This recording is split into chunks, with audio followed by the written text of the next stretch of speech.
I know that you guys have spent a lot of time in traffic recently. South Florida is brutal. You've heard us talk about it. It's a reason not to want to live here. Our infrastructure can't handle what it is that we presently have living here.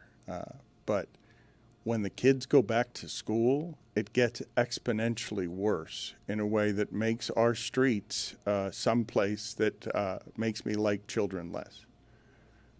I don't even mean for it to happen. I had no bad thoughts about children before traffic, and now that they're fouling up my streets and thoroughfares with their learning that they can just do on AI, that they don't need to go anywhere to go learn, they're getting in the way of everything that's paradise down here.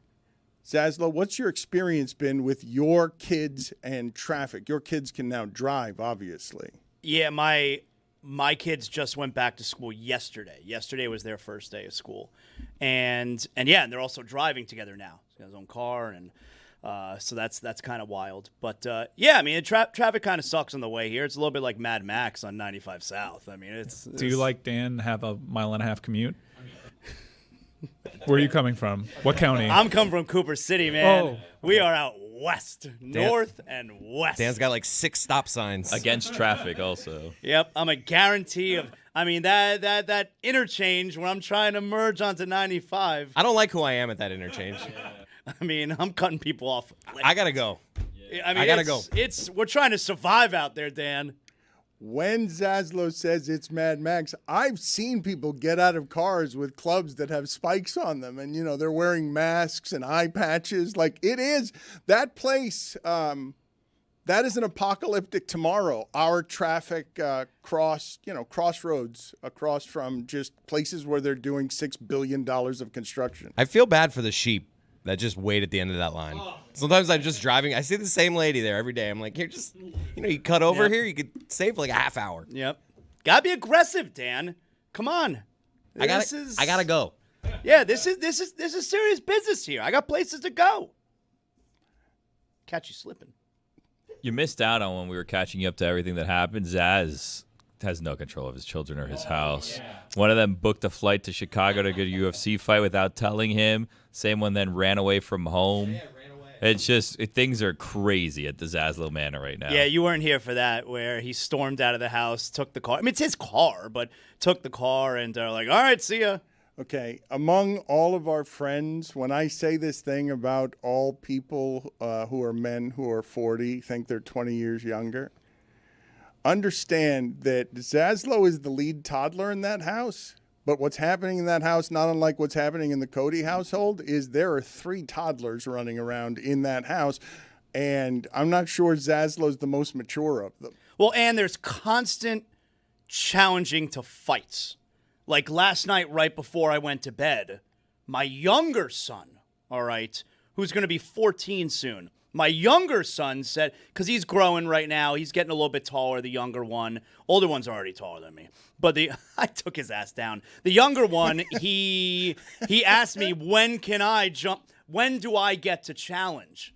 I was like, dude, you could step up whenever you want, playa. I mean, it's going to end poorly for you, but, step up. We'll see. Okay. I look forward to how it is this escalates. Chris, because your father still thinks he can kick your ass. My father still thinks he can kick my ass. Yeah, I think my dad does, actually. Yeah. And he couldn't. I'd whoop that ass.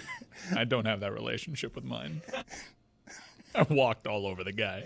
It was my mom that beat the shit out of me.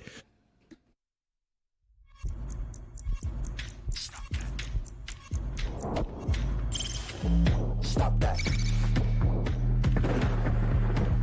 Stop that. Stop that. Yeah. I hear him chat to the noise. Move too quick, can't stop for the talking. I hear him chat with the walking.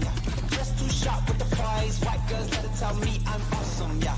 Hot like fire on the pan. If you wanna touch my please use caution. Cold like 0 degrees. I'm out the cage, gotta let out the beast. Revolutionary, gotta let out the streets. Locked in a cage, I'ma let out the sheets. We came for one man, forget my peace. You take the west side, take on the east. I'ma put him in a cage, never let out the. I hear him chat to the noise, move too quick, can't stop for the talking. I chat with the boys, not so tough, but mans keep walking, yeah. Just too sharp with the prize, right girls, let her tell me I'm awesome, yeah. Hot like fire on the pan, if you wanna touch me, please use caution. Stop that, stop that, stop that.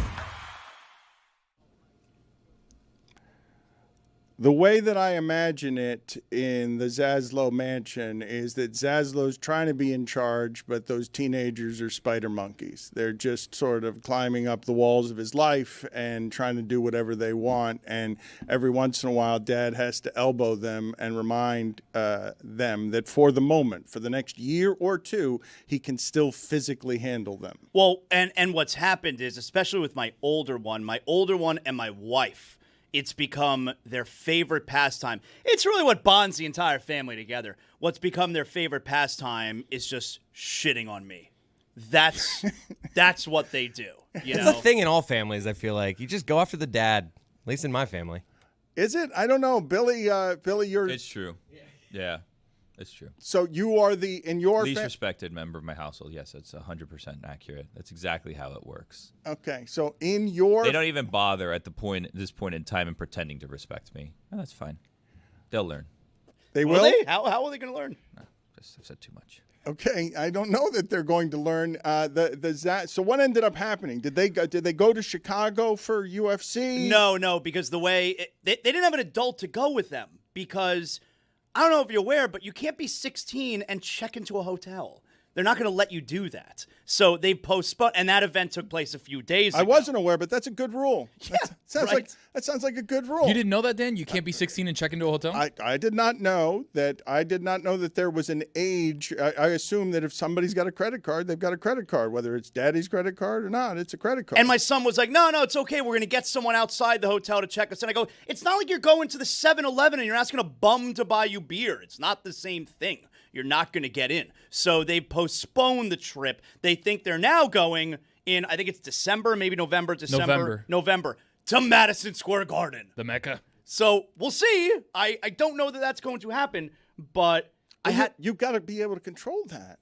Well- What do you mean you don't know that they're your kids? They are not of age. only one, it's one of them, one of my boys, yeah. Well, but they're what are the rules here, Tony? You're in Latin fatherhood. The rule is if you're living under my house, my rules. That's it. Like Yes, there's not flexibility on that. No, you got a sopapo. That's it. The end of the Exactly right. story. Una galleta. Exactly right. Yeah, I guess it's not the same rules in the Jewish household. Is that right? No, Hispanic You guys don't do parents- galletas? Yeah, they just beat your kids and that's it. The end of the story. It's Hispanic culture. No, we just give them more food. Throw something at you. Your kids are dumb. Like, they could just get like a VRBO or an Airbnb or something, right? You don't even need to check in. I don't know. Just, you call, they give you a code, you type it into the lock. It's interesting that you said that. He suggested that. Yeah. And I'm like, no, you're not going without an adult. So I did kind of handle that situation. He didn't go. The event was a few days ago. But yesterday, man, so like I said, yesterday was the first day of school for my boys. And my older one now has a car. So A little he's- emotional for you? Not at all. And couldn't wait for them to get back to school.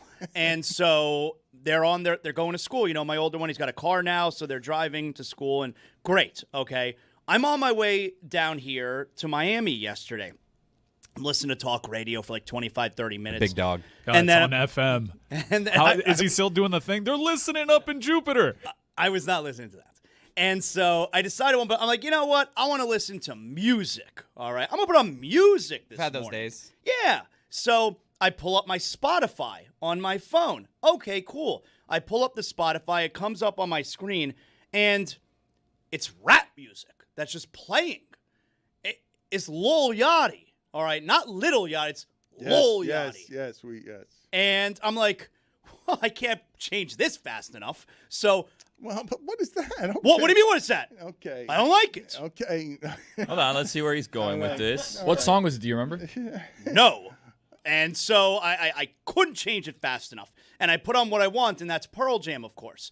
And so Pearl Jam's on for a few seconds. Of course, it's the only thing that's ever playing. And then it changes back to Lil Yachty. Like, what the hell is... And then I realize, my son is listening to the Spotify. And so let me take you in this direction now. How does Spotify have a function where I pay per month for this Spotify. I can't listen on one end, and my son can't listen to what he wants on the other end. It's like only one channel can be used at a time. Can you imagine if you were watching Netflix and then someone else signs into your account somewhere else and all of a sudden you have to watch the movie they want? Why is that? That happens. Well, I think there's new accounts, like family accounts now, that you can have multiple people streaming. Well, who knows that? I did. So I quickly realized that, oh, my son is listening to Lil Yachty. And so I text him. I go, stop changing the channel. You're so old right now. That's how you text? You go, Yeah. One finger. I use the one finger. STOP. And it's especially long to text because I'm using my left finger because I'm a righty. So I'm texting him, stop changing the channel. And he give a good morning. No, have a nice first day of the school year. So you're driving the car and you don't have control of your life even in your own car when you're driving around. No, like a being is changing the channel. It's not a being, it's your son, and he's overrun the home because you have no control of your home. So I text him, no hello, no good morning, no have a great first day of school, your junior year of high school. I just text, stop changing the channel. We're listening to Pearl Jam. And then he writes back, I was listening first. Sugar tits. So no galleta there. You don't want to do a galleta there? I think you just drive into a canal and you just say, you know what, I've lost. That's a bar. Over. Yeah. How old is this child? 16. It's unacceptable. What did you say? I cannot. Can you imagine me saying this to my father at 16? Sugar tits. I'm listening first. Sugar tits. You got sugar tits? So I do not. Okay, just making sure. So I write back, I'm still in charge of the house. He writes back, 2 more months, clock's ticking. And then I'm like, F it, man. He's gonna be to school in 2 minutes. I'll just use the Spotify when he's done. This little Yachty ain't so bad. Yeah. Billy, I have an issue here, and there are actually a couple of them. There's an office issue and there's a content issue. The office issue, as I have seen, it was really nice to see the camaraderie and the love on the board of a bunch of people, a lot of people getting ready for fantasy, getting ready for football in 2 weeks. They don't want to talk about Kyle Schwarber. They want to talk about footballs in 2 weeks. Schwarber's having a season, Oh, man. my God. When does he not? That 3 straight seasons of 45 or more homers, nobody else has that. Well, I mean, he's not going to win the MVP, though, because Shohei's going to win the MVP. I accidentally drafted Kyle Schwarber in the second round of my fantasy, not that you cared, because it was an auto pick. I wasn't intending. I was like, I don't want Kyle Schwarber in the second round. God, what a season he's having. I traded him. That is a crazy stat that Kyle Schwarber is the only guy in the big leagues with 3 straight 45 home runs. I think he's a free agent, too. He's going to get paid. It's not the body Why'd you type. say it that way? Why did you do that? Because that's what happens when you get paid. That's right. That's how you say it. Zaz knows. That's exactly the cool. right. That's the cool way to say it. How do your kids say it? I just kind of want to. I should ask. Can I call your son and ask him how to say it? Because he's really the authority on this. School, I want to know. man. Well, is he? Do we know that? Seems like the type that goes under the bleachers and extracurriculars. Nowadays, during first period. Nowadays they say get a bag. Whoa. Do they? That's how you get paid. Dan, that same thing happens to me with Spotify with my daughters and Moana. I don't even fight it. I'm not going to threaten a 3-year-old. I'm just like, I'll drive in silence. And I do that. But does she then shout derogatory terms at you? No, not yet. That's coming, though. Yeah, that's coming. So I was happy to see that all of you were partaking together in a fantasy league, but I saw that Billy was not partaking, and it's not. Falsehoods. What do you mean? Falsehoods. This is a poor representation of the situation. What is the at accurate? hand. What is the? Okay, so what is the? Are you participating? What? Well, wait a minute. What's the truth? He just hood? got here. What do you mean? What is the truth hood? I'm looking at a board and I see a lot of names on it, and I'm happy to see the community there, and then I don't see your name on it. And I was just asking, hey, Billy, you like fantasy. Why wouldn't you be participating in this? I just like to point we see the board here on the screen. There's lots of people not participating. I was asked 2 days ago, would you like to be in our fantasy football league? And the response I got, or I was asked, do you want to? And I said, well, when is the draft? And the reply I got was, I don't know. Yeah. And I was like, okay. So then I come in and I see there's a board of already 12 people. And if I'm added, I'm 13, and then we have an odd number in this league. And you never want to be in a league with an odd number. Then teams have a bye 1 week, and it's like this whole confusion. And then to add me, then we'd have to, if we don't want an odd number, go up to 14. No one wants to be in a 14-team league either. That's a lot. Last year, we were in a 16-team league, which is crazy. So it's not that I have anything against anyone or this fantasy league.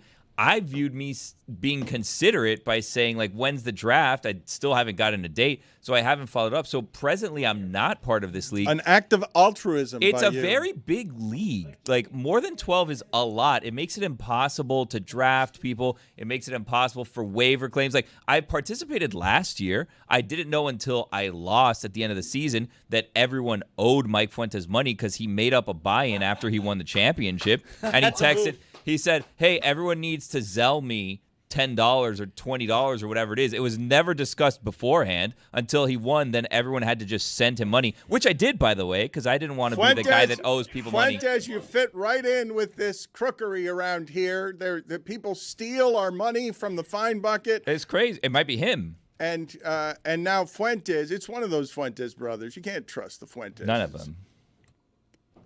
Mike Fuentes, the camera went on him and exposed him as somebody who won last year's fantasy league and then all of a sudden started throwing in extra charges on people. They didn't exist beforehand. It was never discussed or was never at least clearly communicated. I paid nonetheless. However, there were shenanigans. Okay. I also participated, and I will say won our very forward WNBA Fantasy League last year. Oh, I was the best at WNBA Fantasy last year. Also, last year we had too many fantasy leagues. We had WNBA, we had baseball, and we had football. And what ended up happening is that we had some scoundrels here who were making interleague trades. Dude, you do this. You're the biggest funny business guy. I was the scoundrel. I said we had scoundrels. It was me. I was the scoundrel. There you go. Yes. Look, I didn't even know you were talking about you, but I just know you to be the guy. And like, it's always like late in the season. Anybody want this guy? No, for it cheap? wasn't late in the season. It wasn't technically a lie. I mean, he said we had scoundrels. Yeah, I didn't reveal that it was me, but I will come out and say that it was me.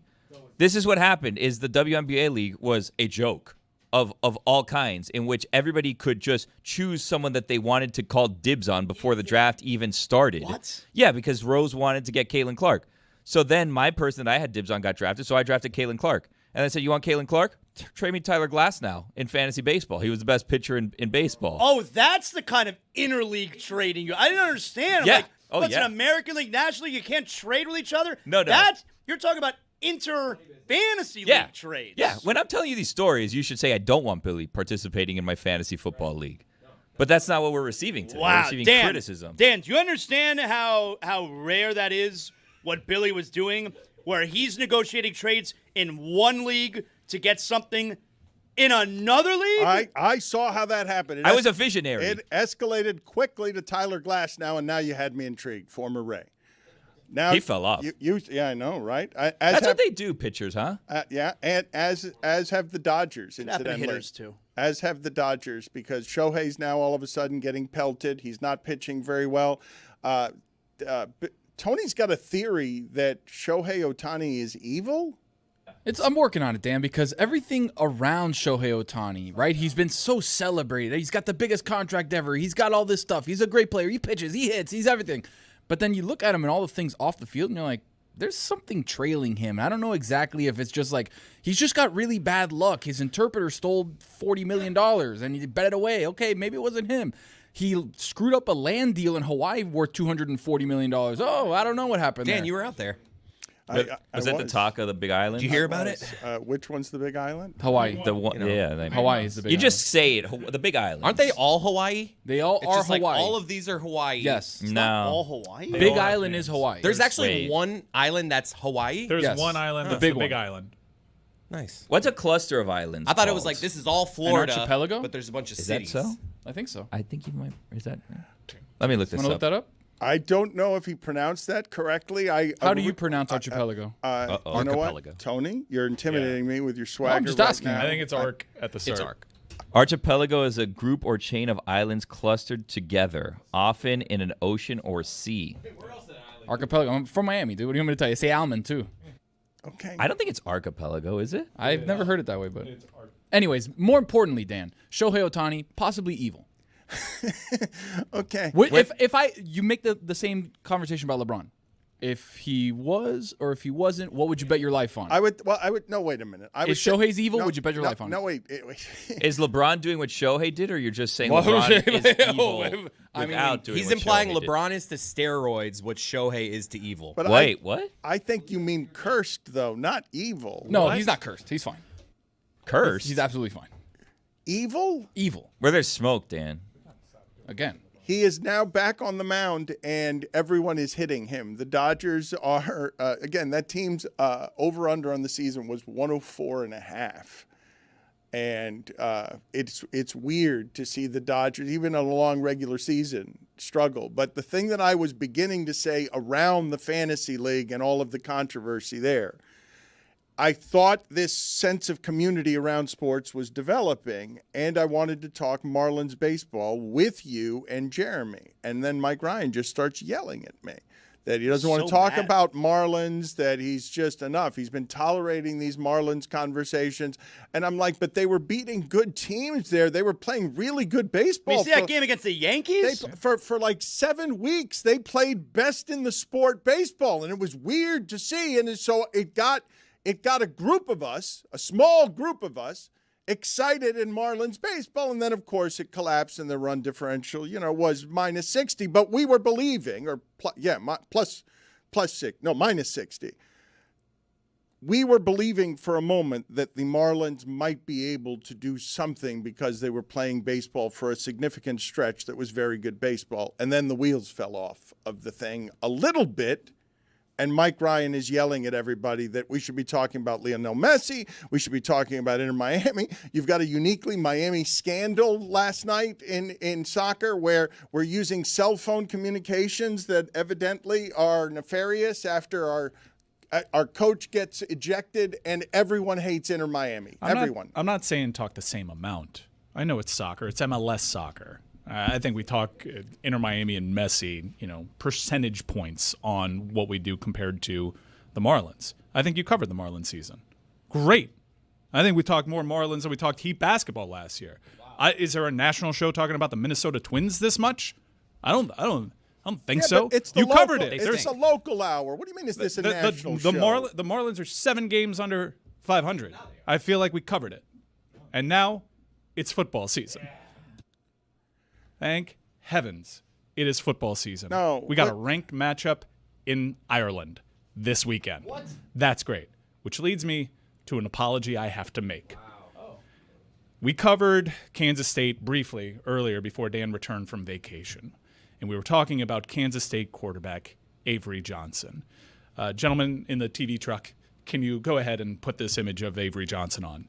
I said, Amin Al-Hassan asked me. Yeah, he's a good player. Absolutely. He's a good player. He's a good player. Good player. Amin Al-Hassan asked me, without an image, is Avery Johnson related to the other Avery Johnson? I'm like, no. Avery Johnson is white.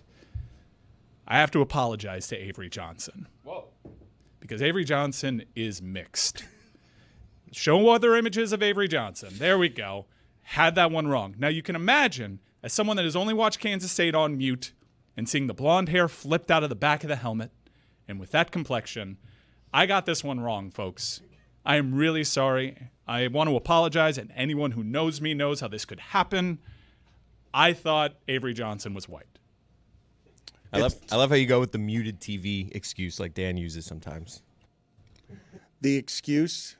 I don't think I had it on mute. I had it on mute. I don't follow their blogs. I just watch them between the lines. Do they say his race when the TV sound is on? They're never on the main screen, right? So I don't see the cutaways to the sideline. I don't see him with his helmet off. I just see Avery Johnson slinging the pill. Be amazing. Avery Johnson back to pass. He's mixed. Honestly, this one's so tricky that they should work that in occasionally. Wow. Oh, no.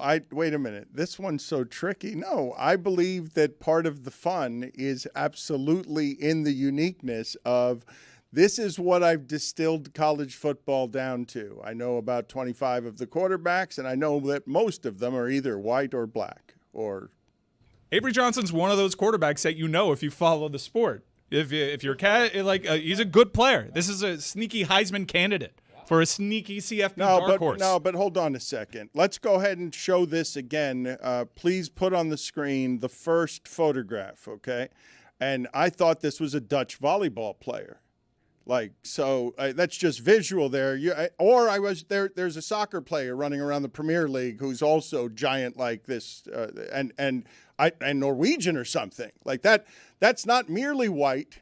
But I spoke with conviction. I'm like, no, you silly person. It's not Avery Johnson's son. How can he be? I have eyes. I see a blonde hair flip out of the back of the helmet. I'm thinking Justin Herbert. So I apologize sincerely. Thank you to the 2 people on social media that alerted me to this, because everybody else just took this one in stride, folks. Okay, a brave move by you, Mike. Thank you for alerting us and by way of apology onto a controversy that none of us knew about before. You made it a controversy by getting this discernibly, obviously wrong in a way that all of 2 people noticed, even though Kansas State's a legitimate program. They are.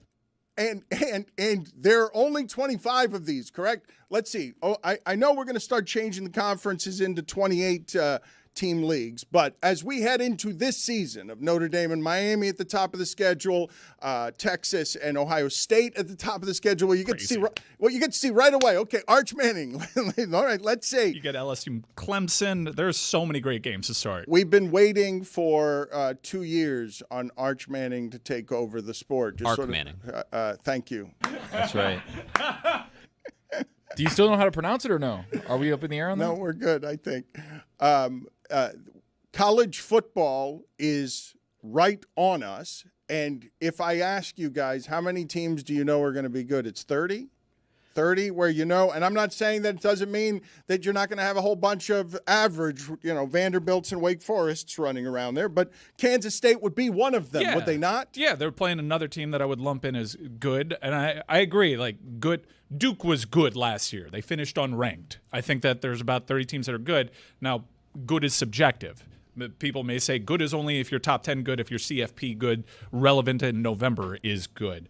Whereas, maybe that might be too harsh. 9 wins is an impressive season. Okay, so Zaslow is about to head out with ESPN Radio. He had to buy gear for this. He didn't have cold weather gear. Zaslow's entire attire, you're looking at it. I'm so unprepared. He went into college. Where'd you end up on the first game you had to buy clothes for, and you had no idea how cold Wisconsin was? Yeah, it's any number of places. It was Ann Arbor. It was Madison. I'm there in shorts, and they're like, "You're an idiot." Whatever, man. That's how I dress. It's another good game. Colorado, Georgia Tech.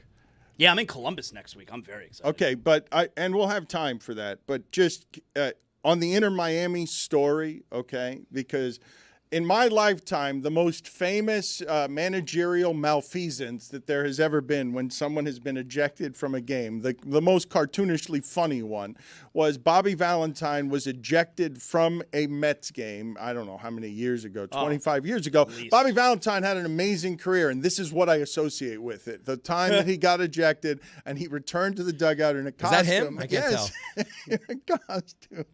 In a costume that's just basically a fake, ridiculous mustache. It's not a good costume. I don't understand. He just had a fake mustache lying around for a just in case? Yes, well, so it's one of the most ridiculous controversies of my lifetime, and I love that the New York newspapers made a big deal out of it. He was caught on camera. But last night, in a distinctly Miami moment, okay, Marcherano gets ejected from the game, gets a red card, and just goes up into the stands and is as physically close to as possible as he can be to the field while still ejected. And he's on the phone, and he's clearly and obviously on the phone, and he's shouting instructions. He's still coaching. Yes. Well, it's not just that he's still coaching. And in the broadcast, they're like, who do you think he's talking to? And then they cut to the sideline, and you see the other No coach way. clearly holding a phone on speaker, listening, like, okay, where do you need this guy? It's amazing. That's Luis Rodriguez Pagano is the assistant coach, and he's holding a phone, and he's got a speakerphone on the sidelines. And Zaslow, who's a journalist. Yeah, of course. I remind you guys, I don't know whether you guys have noticed recently, but Zaslow's been doing journalism around here because he's a journalist. Mm-hmm. And he read the bylaws, and this doesn't seem to be like it could be so, because that's a distinctly Miami. They're cheating. They're obviously cheating. Look, we've got them on camera. It's so cheating. It's so cheating. And, I mean, other teams must see that, and, like, I hate this team so much. And it's not an isolated incident. It's all encompassing. It's everything that's surrounding Inter Miami, all right? They sign players even though they don't have salary cap space, and they already have used their designated players. Like, no, we don't care. We're signing the really pretty-looking guy named Rodrigo. Like, they're just doing whatever they want. Everyone must hate. Dan, I think I hate them. They're so hateable. I don't think I like that team. It can't be legal. It can't be legal. And then I read here, cell phone communications. The League's Cup put out a statement. Inter Miami coach was located in a space designated in accordance with tournament regulations, cell phone communications. Here's the important part, Dan. Don't interrupt. Cell phone communications are not prohibited per League's Cup regulations. He's literally allowed to do what he's doing. What kind of sham throws out a coach and he's then allowed to use technology and still coach the team? Now, Mourinho's been caught doing a similar thing. I don't know if this is a rule in MLS. Remember, League's Cup, Zaz, different competition, different set of rules. So, also, you've got no proof that he was talking to the coach. That's all circumstantial evidence. That's true. He's Argentinian. He talks with his hands. He doesn't seem to be hiding it.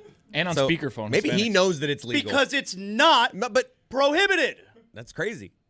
That's also that seat that he is sitting at is basically the bench. It's an overhang, basically. He's on the bench. Was someone he's in like a club seat, you know? Yes. Like, was someone in that seat and you know, they tapped him on the shoulder, like, listen, like almost like when they're commandeering your vehicle, a police officer, you know, sir, we need this. You have this seat unless someone gets ejected, then we're going to need to put them there. That seat is so good that I'm sure it's under club control.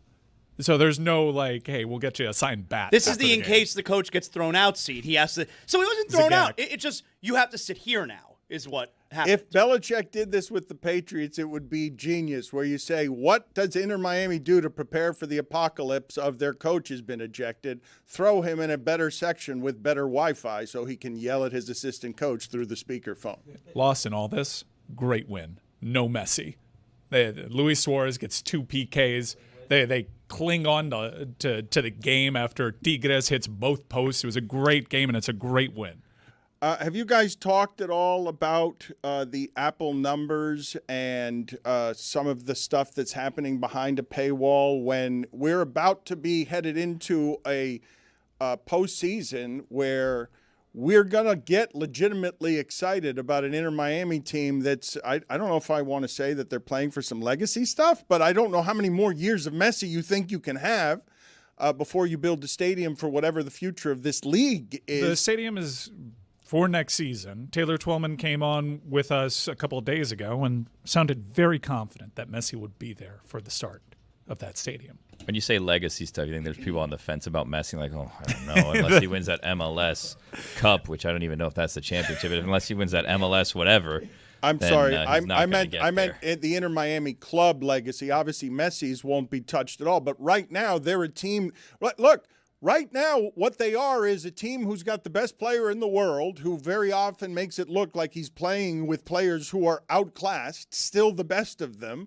And they haven't won anything, or they have won things, but they've won things. They've won trophies that Greg and Mike celebrate, but that don't feel like that the world, that it doesn't feel like America's celebrating Miami they as a should be champion. better. Just what you're getting at. They should be better. They should have been more dominant. They should win more. They get whatever they want. They follow whatever rules they want. They should be better. Mike, am I wrong in thinking that the choke in the first round of the playoffs last year is bigger than anything they've won so far?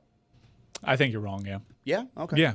And one so far, they got to the knockout stages of the Club World Cup. I'd say that that's actually a bigger achievement than any of the two but I think trophies that they won. Zaslow's appraisal of this is more the way the casual appraises this with, they lost to Atlanta when I expected them to win. That is a massive underachievement. I mean, Zaz has already gone on the record saying he hates this club. And that's part of the fun of what it is that we're headed into, though. This is not a club that creates indifference. I think people are going to largely be indifferent and only notice if they lose. and they either lose and people will notice, or they get to the final and win it, and that's the only way people notice. The only people that are going to be paying attention to the MLS playoffs are MLS fans. I think that loss hurt them a lot last year. Like, these games aren't sold out, man. I look in the stands on games like last night. There's so many empty seats now. It's a different competition. It's not grouped in with your MLS season ticket package. So okay, but so what? Like this game last year, this game a year ago would have been sold out.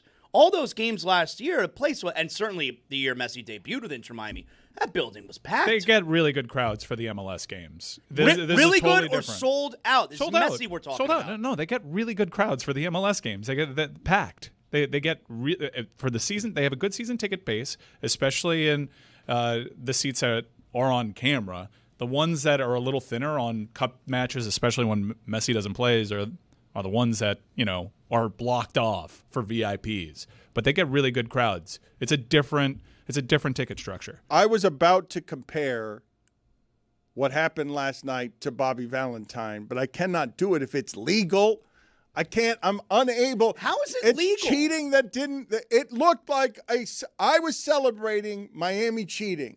There are two people who are going to deny that they are going to use the defense. I'm a spicy Argentinian. Everyone's talking that way down here in every Sedano's that's down here, there are people talking that way. That's just how our people talk. Maybe he was getting an Uber. Have you ever been following the Uber and they take the wrong turn and they just keep getting further and further away? It doesn't make any sense. Do you have GPS? You have to call them and say, where are you going?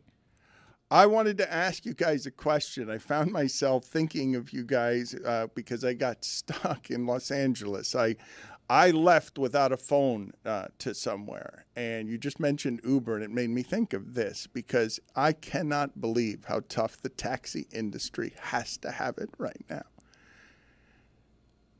And Uber's got just like this giant sexual assault problem because, what could possibly go wrong if you're just getting into strangers' cars all the time and the vetting's poor and we just take all the driver's money and give him 30% of what it is that he's making and just, get rid of cabs. But I'm asking you guys this question sincerely right now. I don't know the answer to what I'm asking you. I don't have my phone on me, and I'm so dependent on my phone that if I can't go now call an Uber, I'm just walking to a local gas station, and I go in and I talk to the attendant, and I'm like, can you call a cab for me? And he doesn't know what I'm talking about.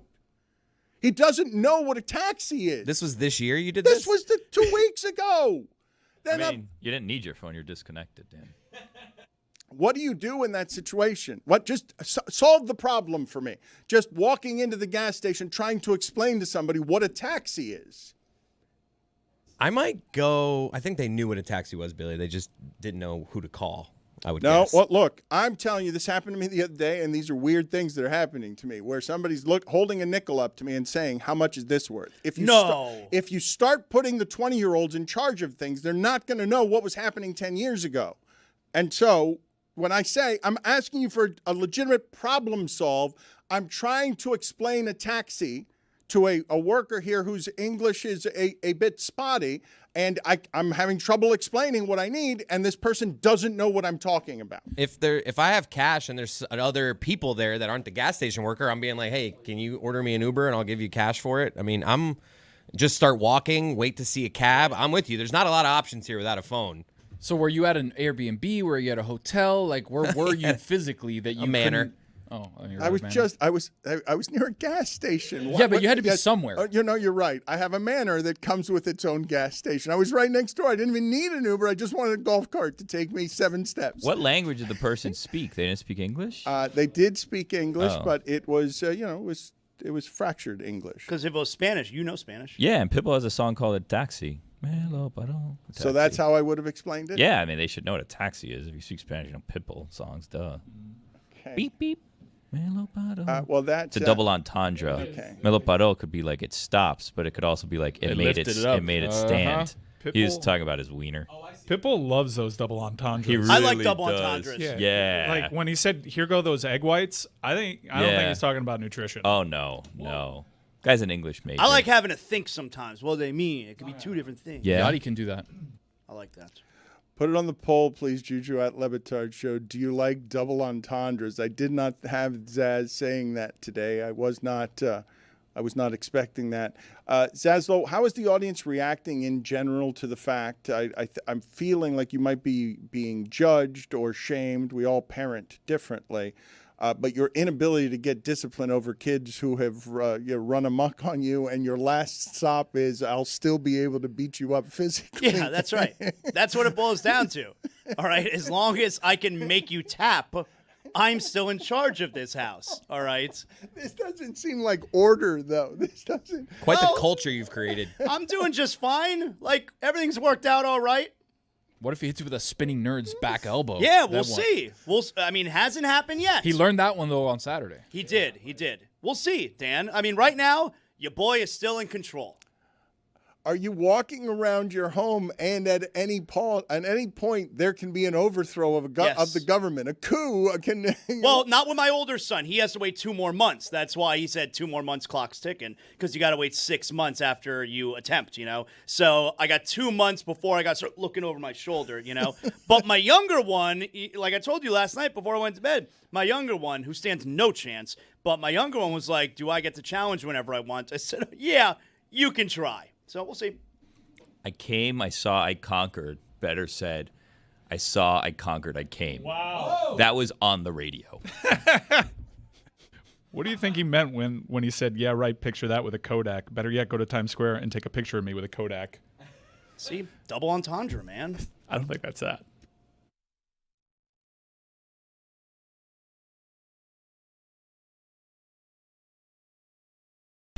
The press box has changed. But Mike said it best. The press box has changed. I mean, seriously, get over yourself. We're going to talk during the post game. Tim Reynolds, enough. I mean, enough. I mean, seriously. you just got to know when You're the not allowed to cheer in the press box. Did you know that? Well, I did. They were cheering for Will Manso. I think that's allowed. And Goldie. If the Dan Le Batard Show comes to a hockey press box, hilarity is going to ensue.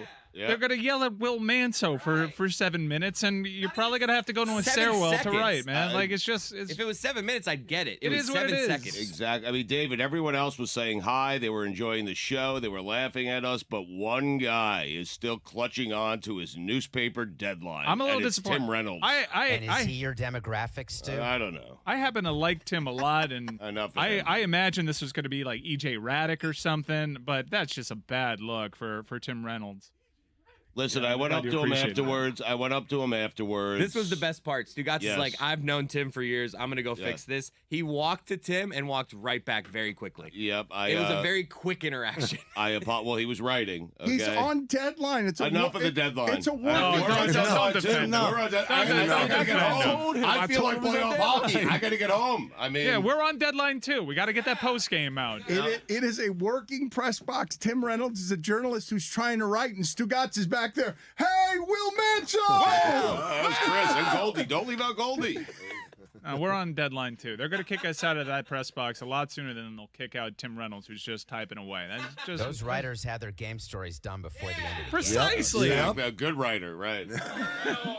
Oh, What happened there? I apologized to him. I've known Tim for decades. I mean, Cody was done. He was out of there. I mean, What was that interaction like, Stugotz? Take us behind the scenes. You walk up to him, you say what, he says what? I said, Tim, I apologize. That's on me. I should know better. Not Chris, okay? I should know better. I've been in press boxes before. I know you have a deadline. I apologize. And he said, that's fine. Just, try to keep it down. That is way too long. That was Way much too longer long. than the actual He's on conversation. deadline. I always extend it a little Can we bit. call, I mean, you guys can we know that. call Tim Reynolds and just ask him about what the Don't, interaction was no, like? no. Greg Cody's back in my day. Seeds. Seeds. Seeds. Had a slice of watermelon lately? Popped a few grapes in your maw? Then you probably notice seeds are disappearing from fruit. And you probably see this as a good thing just because it makes life a little easier. We love us some convenience. In fact, it's a terrible thing, the de-seeding of us. Symbolically alone, the seed is the king of life. Adam gave his to Eve, and here we are, if you believe the story. If they take the seed out of humans the way we have watermelons, we're all dead ducks. Beans, peas, rice, coffee, corn, all seeds. Flour and oil started as seeds. All hail seeds. So what the hell is happening? In exchange for convenience, we are not valuing the seed's impact on health, biodiversity, and our food system. The genetic variability of most plants require seeds as essential to their evolution. De-seeded, artificially homogenized fruits rely on human intervention in the reproductive process, exposing the fruits to many pathogens. Plainly put, seedless fruits are not as good for you. They contain less fiber and have fewer minerals and vitamins than their seeded natural brethren. Seedless fruits also have fewer antioxidants, plant-based nutrients, and anti-inflammatory properties. But enough about this science. Bring back seeds because seeds are fun. Not to mention aesthetically and visually pleasing. Kids growing up today have sliced open a watermelon, have never sliced open a watermelon, and experienced the joy of seeing that juicy red flesh dotted with embedded black seeds. Nellie Doogie used to tell us if we swallowed a watermelon seed, a big melon would grow on our belly. It wasn't true. But as kids would make a competition out of seed spitting. You extracted the big seeds from the melon flesh. Tongue only, never fingers or a utensil, and you'd see who could project a seed the farthest. Every summer we did that. This was before video games, kids. Made our own games and toys. Flew a kite, kicked a can, spit a seed. Grapes were the real challenge because the seeds were so much smaller.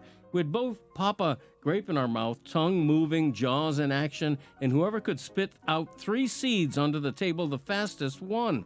To this day, I carve real pumpkins and eschew the free-fab foam and plastic fakes, mainly for the treasure trove of seeds inside.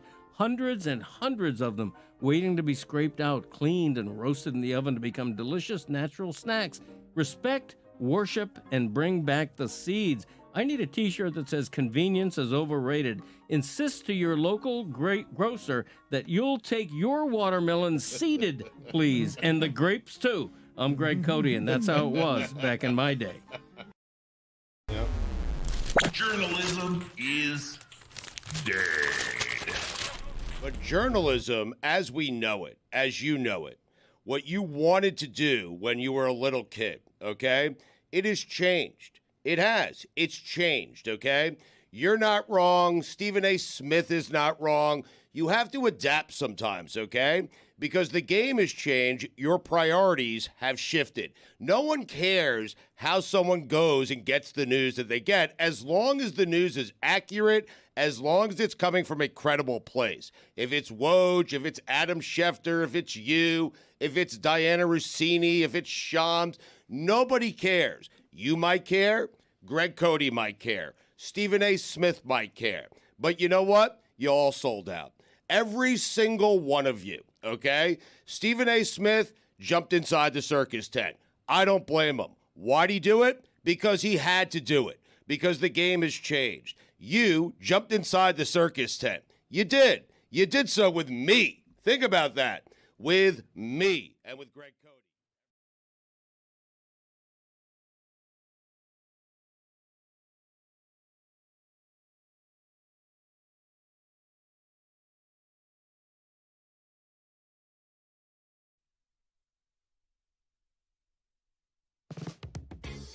This is Juju. He's got a new show. The alley-oop has returned. It's about basketball, hoops, and hoopers. I'm trying to get us away from calling him the Joker because the other nickname on his page is Big Honey. And I just think Big Honey is a way better nickname. Subscribe to youtube.com/@DLS Hoops. Do you need me to point at some visual explanations? Well, here you go. This episode is presented by DraftKings. DraftKings, the crown is yours. Stephen A. Smith is going to be around here in a little bit, and Pitch Clock. Jeremy, I don't like how again and again we segregate baseball on this show, where we just tell Jeremy, go out there and do Pitch Clock off there by yourself.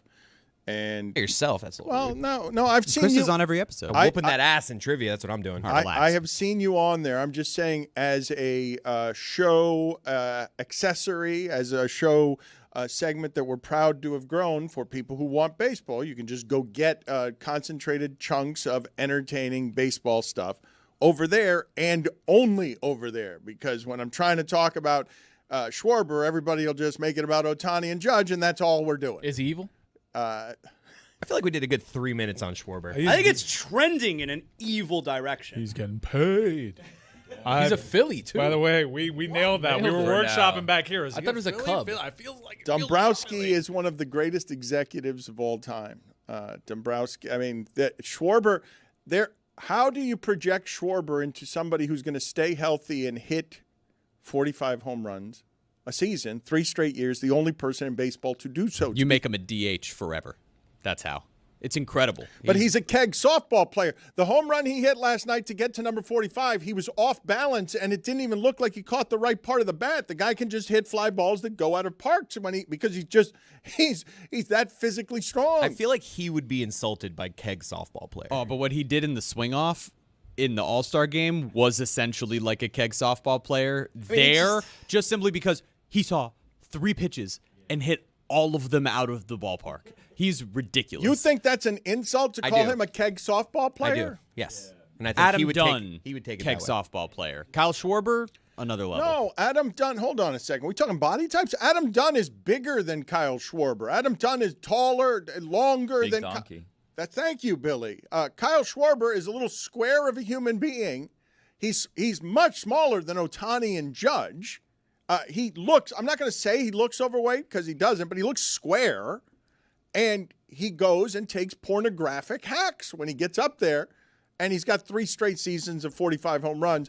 And that concludes our baseball talk over here. He also, just correction, does not. But that's baseball fine. famously He had 38 last year. desegregated sport, by the way. He only had 38 last year? He had 38 last year, 47 the year before, and 46 the year before But that. am I close. clowning- 3 out of 4. Am I counting playoff homers there then? Maybe. I don't know. That'd be weird because no one does that. Yeah. What a waste, huh? We count the World Series like it counts, but none of the other stats that happen in the postseason matter anywhere. It's it would crazy. appear I've got it wrong. Stole it straight off of the ESPN graphic. He also has today as I was 43 this coming year, in. so he hasn't gotten 45 this year yet either. But we're close. They do keep track of home run playoff home runs. Like, it's not like they just disappear. Like, you can look up who has the most playoff home runs. but like they don't count towards your total at the end. Do you know we had our first Bob in Major League Baseball in 15 years? It's a huge deal. Bob Seymour hit his first home run last night for your Rays, Dan. The first Bob in 15 years. Yeah, I would pause it. It's a huge deal. I saw it. Huge We had a whole deal. conversation on this show like a couple months ago about how they're not making Bobs anymore, especially Who was in the sports. last Bob? Well, there is Bobby Witt. There's Bobbies. but no Bob Bobs. specifically. Bob Howery was the last Bob. He Honor that retired in fool. 2010. But not only that, there are 3 Seymours in the Rays-Giants game last night, Bob, Ian, and Carson.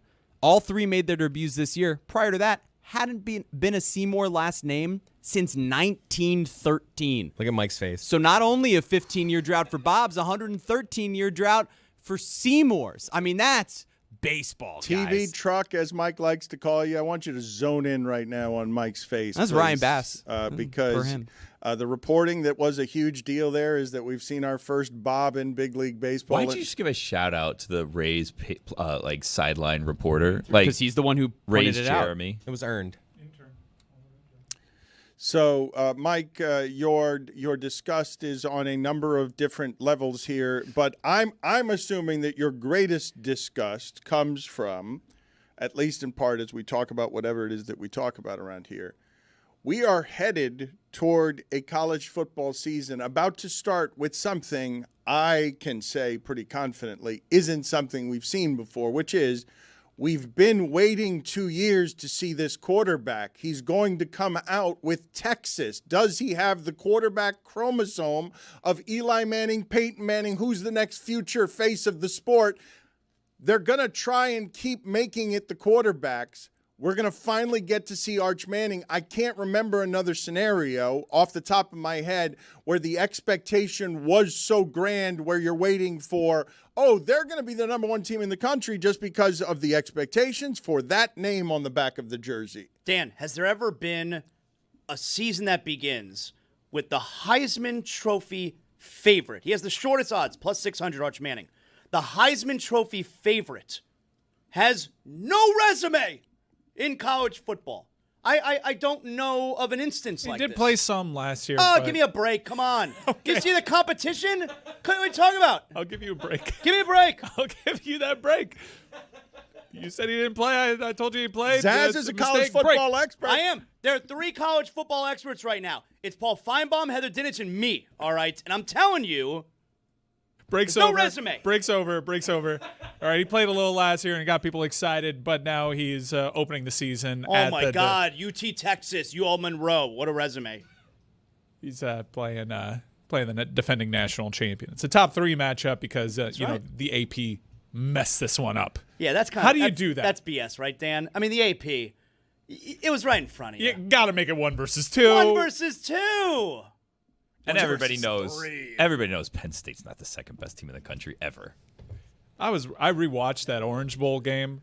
Man, did Penn State throw up all over their jersey. And also, upon third viewing of this game, because it was a great game, still no completions to wide receivers from Drew Aller. Put it on the poll, please, Juju, at Le Batard Show. Is Penn State ever really the number 2 team?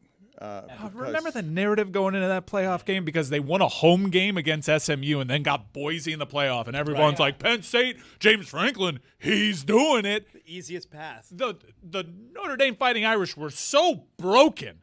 They were out of that game. Penn State, embarrassing. I don't think you just did what you just did, which is James Franklin. It's not broken anymore. Did you do a flex on James Franklin flex? Pshaw. All right, you didn't change any narrative. You took advantage of a terrified quarterback from SMU, one of the worst quarterback performances I've ever seen in my life. That game was there for SMU to win. And then, don't get me started on Boise. Nice little team. Solid little team. But that doesn't change a narrative, James Franklin. Pshaw. Pshaw, and then 2 chicken wings to the side. Pshaw. Are you flexing? You're flexing a pshaw. Look, it's weird. Your insults. Yesterday it was, what was it? I made a musical guy. And today it's pshaw. James Franklin, pshaw. Put it on the poll. Well, what? James? He's right. Who uses pshaw anymore? Nobody uses pshaw. At Le Batard Show, have you ever heard anyone dismiss someone else with the phrase pshaw? To Zaslow's point, though, when he says Arch Manning has not played against anybody. I know we make all of these people into, avatars and cartoons. I don't know what the pressure actually is of growing up in the Manning name. But for 2 years, they've been incubating this kid who comes with the expectation of your uncles carried this league for 15 years fighting Brady.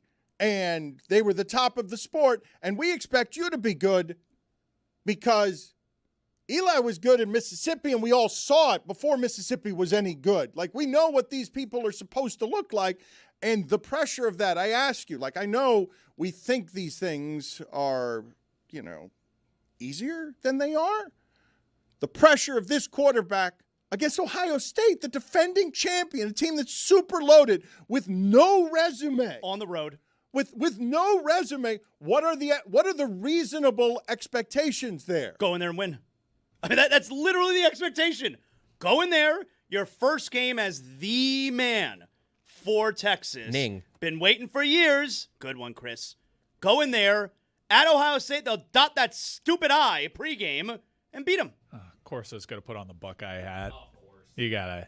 Oh man, Lee, that's another thing. Lee has some guts. You gotta zag there. You gotta zag if you're Lee. Have you guys submitted a video for Lee Corso? I'm thinking about it because they're soliciting homemade videos where you say what Lee Corso meant to you over the years. And I think I speak for everybody here. Lee Corso meant a lot to us. Yeah. A fixture on our Saturday mornings. I mean, Lee Corso is as iconic to your Saturday mornings as Bugs Bunny was.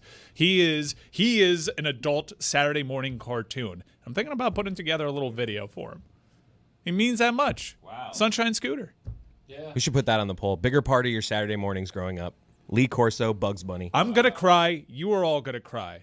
And I'm saying this as a guy that has literal Lee Corso fan fiction tattooed on his calf.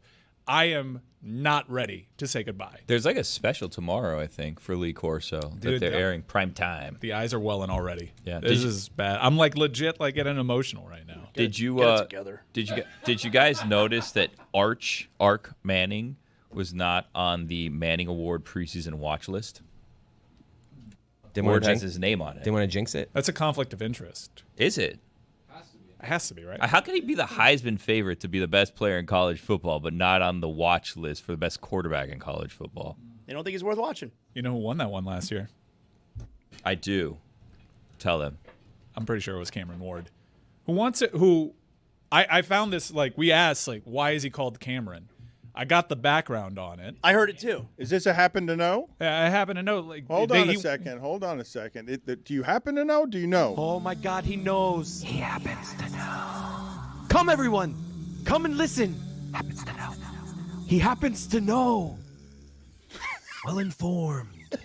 So if he's going by Cameron Ward now, and that's the insistence, and we kind of theorized when you say Cam in the NFL at that position, yeah, you're still thinking Cam Newton. That's what I heard. So I think that's part of the branding. But why wasn't he called Cameron last year if this is so important?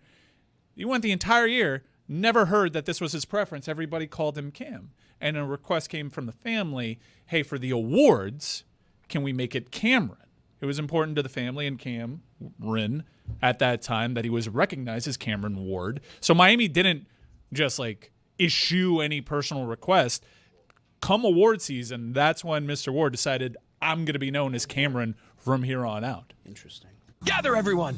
Get the children. He happens to know. I just bought a jersey of his. So wise. But we still don't know why they just wanted that. They just wanted it. It was important to the family that his legal name was on the awards, and then going forward, you can theorize as we have that for branding's sake, you're wearing number 1 and your name is Cam and you're going solely as Cam. We're still too close. I mean, Cam Newton's still very active in the media space. I don't have a lot of historical context for what it is that I'm about to say, so I hope the group here can walk me through when people were talking while I was away about football things, and all of a sudden I'm hearing about an apocalyptic dolphin practice, which is not something I've generally heard of. But when I've heard of things that happen that echo throughout a droning preseason of Vrabel's in the middle of one huddle and he's getting bloodied, and we're talking about that. But Cam Ward fighting a defensive tackle on his own team, I know people, I know emotions run high. I know things get heated. But the only other time that I had heard about a quarterback fighting somebody on his own team, because not to fight the quarterback, everyone knows don't fight the quarterback, was Cam Newton fighting against, was it Josh Norman or others? But in that fight, Cam Newton was not the smaller human being. What was reported about Cam Ward fighting a guy? Is Simmons? He's a 360-pound person, is he not? Jeffrey Simmons. I mean, he's put together. He's the baddest guy in the yard. when you're going at someone from Tennessee, you don't want to go at Jeffrey Simmons. But that's how Cam Ward is. And they asked him the very next day at practice, any lessons that you learned from your scuffle with Jeffrey Simmons, and he said, "Yeah, Jeff is strong as shit." Yeah. 6'4", 300 pounds. Yeah. Okay, so he's not 360. Forgive me. No, he's built like it is a cut 300. I don't want you to feel bad about getting his weight wrong. I have a correction to a correction, Dan. Kyle Schwarber does have 45 home runs. I was looking at Baseball Reference. Baseball Reference is having technical difficulties, and they haven't updated their stats since Tuesday. So I don't know what's going on. Well, he didn't hit over 7 there. home He has runs. 7 home runs No, since Tuesday? Look, Well, no. I told you he had 43 this year. He had 38 last year. Okay. I told you he had 43 this year. He has 45 now. They haven't updated the site in at least 2 days. But is there any particular reason, as I was saying what I was saying about Schwarber, did you just wanted to make sure that I had it right, or you? Yeah, I'm sorry. Is this not a journalistic entity? I know, as but we pride ourselves. but I did have it right, and then Well, no, you didn't. He still had 38 last year. That hasn't changed. He didn't gain last year's home runs this year. They didn't fix that? Yeah, no, that has not been corrected yet. Be cool if it carried over. Honestly, it would kind of. Or like you say, you know what? Like, I have my career home runs. Let's move 72 is a lot in a season. Let's move this over. Or you say, you know what? Ken Griffey had like whatever his max was, 61, but he had like 50 the year before. He's like, you know what I want to do? Let's make it 110 for next season. It's an idea. And then that's the new record, All right. You guys wanted to count postseason home runs. Everybody knows that's a crazy idea. Forgive me here for what's happening. Zaz, sorry, buddy. Billy's got a major penalty, You're 5 gonna minutes gotta for go. being Billy. Billy. It's Thursday, buddy. See ya. Good call. Good call. Barber's still there or what? You know, the Cameron Ward thing really reminds me of Mike to Giancarlo Stanton. And speaking of Giancarlo Stanton, 362 batting average, 429 on base percentage, 830 slugging percentage over his last 30 games. Only the second time in his career he's done that. The other time was when he won the MVP here in Miami in 2017. Look at his OPS. On fire. Look at his OPS. Crazy. Jerry, look at his OPS the last 2 weeks. It's it was nuts. It's like- 1,800. it's 2,000. I'm on my way out, but yeah, look at it. Just useless, like just fundamentally useless. Just making corrections that are wrong, not helpful, correcting corrections, and those being wrong as well. I mean, this is just 2040 in his last 7 games. His Hey, you're OPS. on fire, That's Billy. crazy. Baseball. Gotta go. I've just been trying to get him into a baseball conversation for like 4 months. Can't do it. That's the one he wants to have. Like 4 months I've been trying to get him into a Sad to baseball report, conversation. you missed a solid month of it. Let me tell you about that Jacob Marcy. I've been trying to get Marlins information out of it. Like he cares deeply, but it's all hidden. It's all covered in scars. He doesn't want anybody to see it. There's a meeting in there, so we're good. I'm back. I'll go serve his penalty. Wait, but I'm looking in there. There's a meeting. I'll serve it. I'm looking in there right now. There's no one in there. Door's closed. I mean, Be what am I careful, gonna do? TV. I'm not a don't- firefighter. I don't I'm need gonna you break in that here. door down. It was I don't have an the axe. penalty was not a request. You can leave and give me 5 Mike's minutes. serving it for him. No. He's volunteering his tribute. Nope, that's not how it works either. I would like you Like to a tribute. leave because I don't need you here right now. So it wasn't optional. You can leave. Thank you. All right. Yes. Go ahead. Look, but Stanton's numbers have been crazy. You got to look Yeah, into him. okay. I was thinking at the deadline when people were like, Stanton, he's still got it or not. I'm like, man, David Sampson keeps telling us the Marlins are still paying Stanton. What a story, huh? If the Yankees just release him and then the Marlins just bring him back because they're paying him anyways, right? I'll go. Billy's got a major penalty, 5 minutes for being Billy.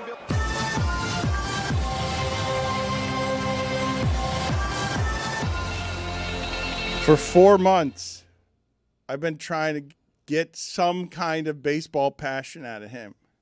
I'm here if you want it. I thought I made clear I don't want it.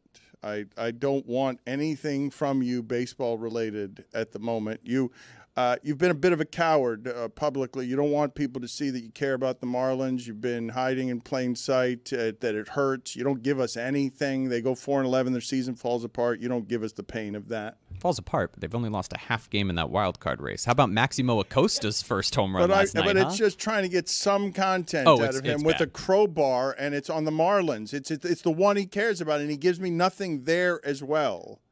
When he could be a real Marlins expert because he actually cares. It's the only thing he cares about. If Chris, honest to God, if I say to you, Billy cares more, Marlins or Dolphins, what's the answer to that? Yeah, Marlins, I think, is his number one. I would agree with you. His kids, and then the Marlins. I disagree. The kids have made him third place in his own household. When he goes to a Marlins game, Billy matters. People see Billy as a Marlins fan. Billy walks on FIU the Panther? FIU campus Yeah. and Marlins game are the place that Billy matters the most in town. Pause up. They love and respect him. He's a celebrity over there. He looks down his nose at the baseball nerd fixing the Marlins. What just happened in the other room? What is happening with our toy department? Zaz's hair. What do you mean? All of his hair flew is out. that Zaz's hair locker? Zaz has a hair locker? I've been exposed. Oh my No, God. look away. What a Look away. All of his hair is just No, no. what a tragedy. Take my Oh eyes. my God. How embarrassing. What a public. I cannot believe that happened live in front of people. What a shame. Zaslow was confusing Nick Wright and others into thinking that his look was hair, but no, there's his box of hair right there. Nick Wright. Is that really how Zaslow looks? Nick Wright is feuding again with Pablo Torre. He is infuriated that Pablo Torre he did something where I guess he tagged the Peabodys on a crossword puzzle the other day. And what a dork. What a dork. He tagged the Peabodys on a crossword puzzle? It is strange what Pablo is doing. He's like become the personification of what all the blue check marks used to be for liberal elite media. And it's like he's just the face of I will condescend You said you. it. I love him. No, Shoes on the other foot. Obviously, I do too. It's just funny to see him morph and to see the future thing that's going to get weaponized because he'll beat you to death with his crossword puzzles. And the Peabody trophies.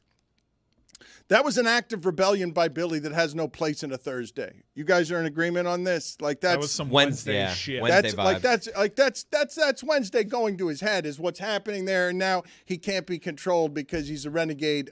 Wait, are those his hands? Just chopped off my boner. We were talking about Cameron Ward fighting with a defensive tackle. Well, so how was that covered? And do you guys have any historical perspective for me on? I thought we all understood. You don't fight with the quarterback. Not Simmons, not anybody. But here's the thing. We talked about this last week. Me and Zaza were talking about it. I think Mike was here. You want a quarterback that's going to get out there and fight. That's what I like. I like a dog. Michael Penix also last week fought with somebody else on the other team, but was part of a scuffle. I want my quarterback, kind of like our men and women in uniform, running towards the battle. I don't want my quarterback running back from the battle. Sometimes starting the battle. Exactly right. That's what I like. Okay, so when we examine how good these people are or aren't, Arch Manning, I cannot remember a prospect that was coming in with this kind of expectation. Ed Orgeron was just on the Pardon My Take podcast, and he was asked if he could coach anyone in college football. He said, Arch is as close to or maybe as good as Joe Burrow that I've ever seen. I've never said that about anyone else. But has he seen it? At that position, I would agree. Didn't say it about Andrew Luck? Last year, there was someone with a lot of hoopla. Like, say what you will about Arch Manning. Go on. In high school, no one's saying this could be the greatest quarterback of all time. And no one is even saying he could be the greatest quarterback in his family. Everyone admits that he's great, but there's a long road there. Jeremiah Smith in high school, people were saying this could be the greatest wide receiver of all time, and dude lived up to it.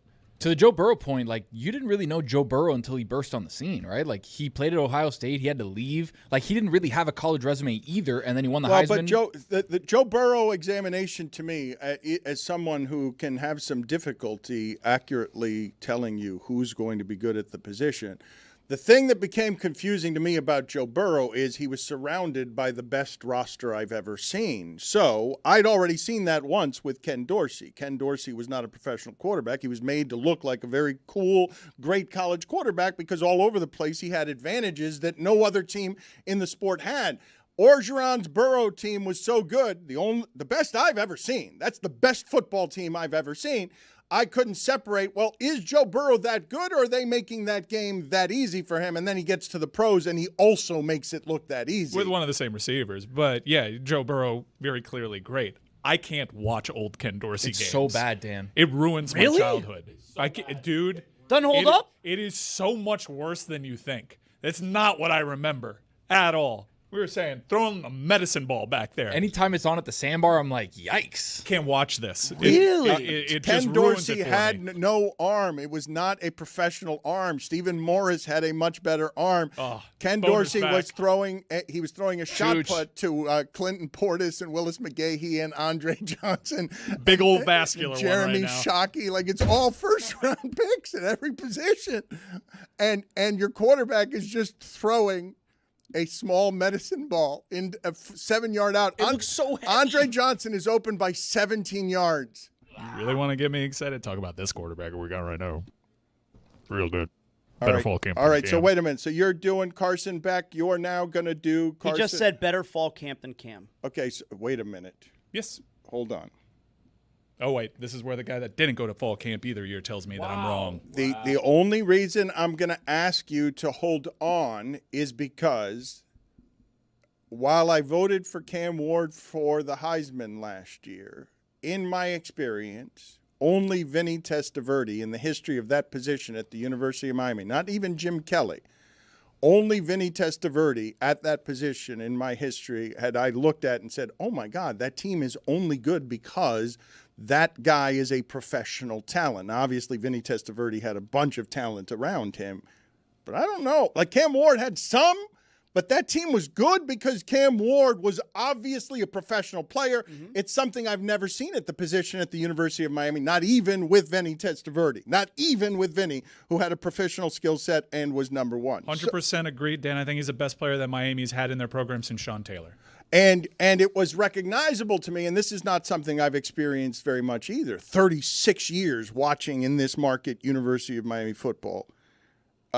As soon as I saw him, I'm like, oh my God, first game. Oh, that's a pro. Those are all pro throws. He is rolling around back in the pocket. He's way too relaxed back there. He's got this all under control. I don't think I'm going to see that from Arch Manning. Do you think you're going to see that from Arch Manning? Like, you think you're going to see in the first game a professional skill set against Ohio State that tells you immediately, oh, one of the best prospects I've ever seen? Yes, I do, with Arch Manning. I don't think he's going to play the game like Cameron Ward did. I think very few players are capable of playing the game like Cameron Ward did. Cameron Ward's a bit of an artist. And when I say Carson Beck has had a better fall camp than Cameron Ward, because it's a bit of a rhetorical trick. Cameron Ward didn't have the greatest fall camp. He was kind of messing around and trying stuff out. It was only until, like, install for Florida that we kind of realized, okay, this is the guy that we had here in spring. But Cameron Ward approaches the game in different ways. Cameron Ward was always running for his life at every other stop that he was ever at. So he had one of the better offensive lines in the nation. And rather than just play the game conventionally like he had been or waiting to the last second to make checks at the line because his blocking was so bad, dude just took the opportunity to improvise, drop way back in the pocket, and he had the arm to show it off. Would you do me the favor, please, Chris Cody, of finding for me the ruling, the judge stuff that brings Zaslow's weightiest pronouncements? Because I'd like a ruling from Zaslow. I'm going to have to change, I think, out of respect for Cameron Ward, his wishes, and his family's wishes. I'm going to have to stop calling him Cam Ward, but it's going to take me a minute because it's super easy. It's how I've been saying it. I'm an old person. I don't want to change my ways. And the two syllables, I like it better.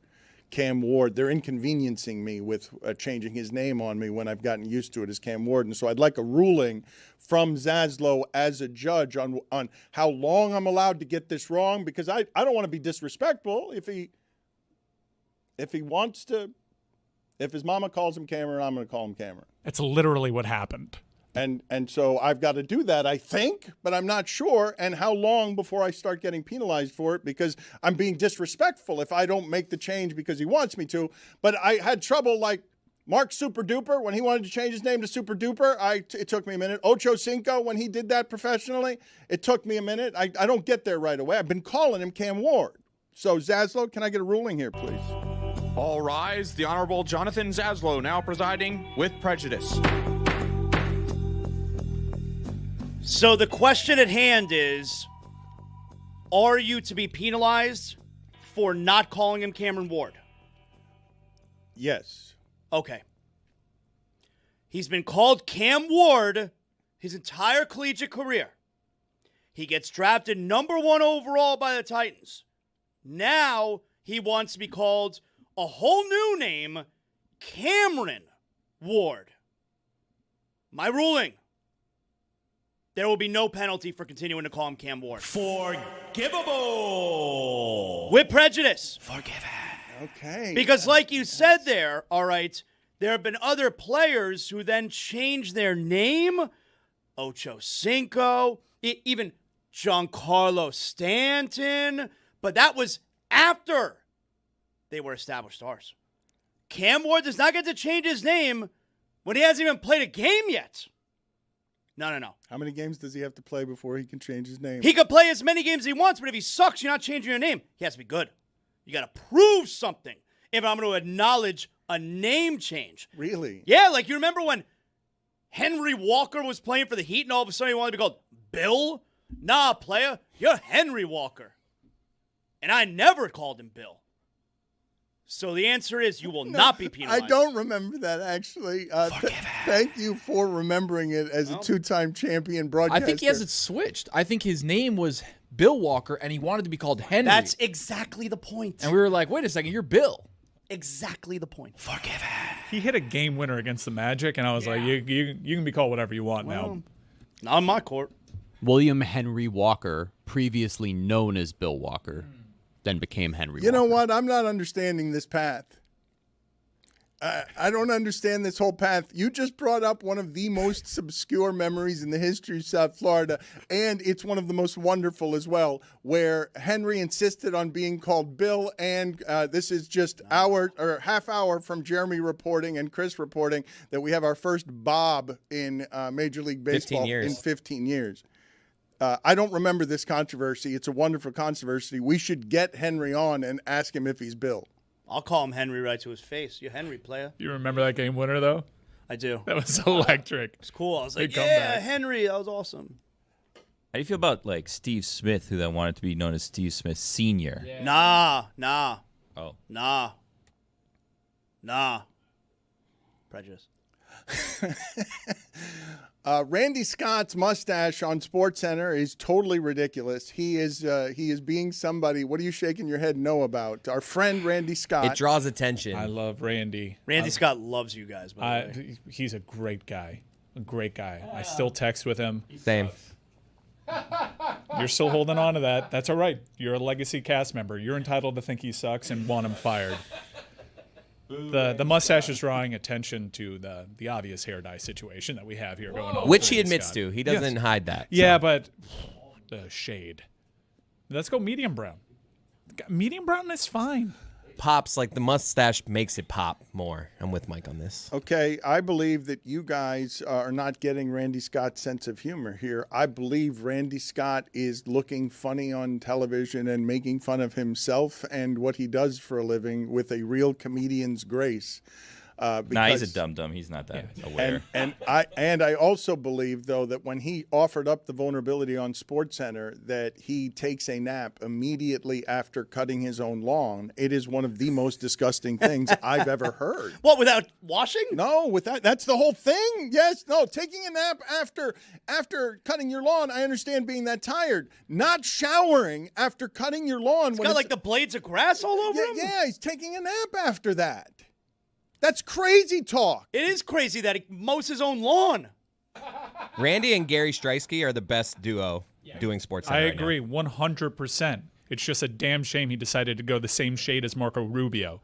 I wanted to ask you guys off of SportsCenter, and I thought it was really cool. It was nice to watch Rich Eisen make his return. I was legitimately stunned that he hadn't done a SportsCenter in 22 years. That longer than our show's been around has been Rich Eisen not doing SportsCenter.